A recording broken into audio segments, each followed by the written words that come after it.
Hello everyone, this is Breanna Rutter, author of one of my most popular books, The Natural Hair Bible, and founder of howtoblackhair.breannarutter.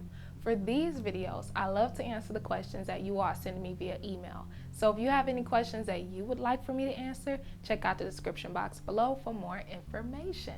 This video is because of an email that I received from Tanisha. And Tanisha goes on to say that she's a new subscriber to my YouTube channel, and also she has armpit length curly hair and she's transitioning. She likes to use heat very often, but she uses low heat and she's having an issue with her thinning hair. So how can she fix the situation of her hair thinning? So Tanisha, I got some tips for you, and if you begin to apply these things, you are going to get the thickness back in your hair. So the very first thing that I'm going to say is that you need to stop using heat on your hair. Even though you say you're using low heat, the issue is that if your hair is thinning, you're singeing and burning your hair, and that's what's causing it to actually thin. So I don't know how low of a heat you're using, but I always suggest that you start anywhere between 300 to 350 degrees to achieve your highest level of straightness that you would like. But because I don't know your temperature, I can't say whether or not it's due to that. So even though you say you're using low heat, it's probably causing heat damage. So right now, you have to stop using heat on your hair.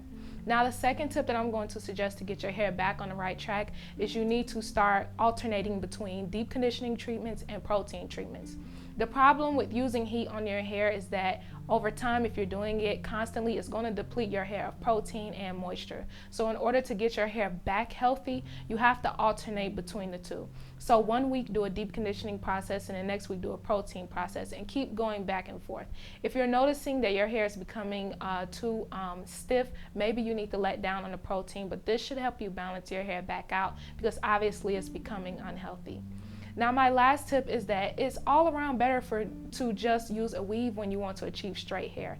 When you are transitioning, one of the biggest temptations is to try to blend both of your textures of hair with heat, which is actually your worst option. When you're trying to blend both different textures of hair, it's best that you do perm rods, you do flexi rods, braid outs, and things like that. Never place your security on using heat, because that's the easiest way to cause heat damage and a loss of length.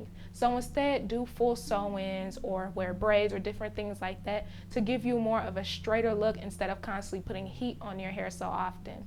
So I hope my advice has helped you. I know you probably didn't want to hear the advice of stop using heat, but that's often the biggest crutch when it comes to transitioning hair that a lot of people feel the need to do, which is actually the worst thing you can do for your hair in this situation. So I hope this information has helped you all as well. And if you have any comments or further questions, let me know. But until then, I will see all of you in my very next video.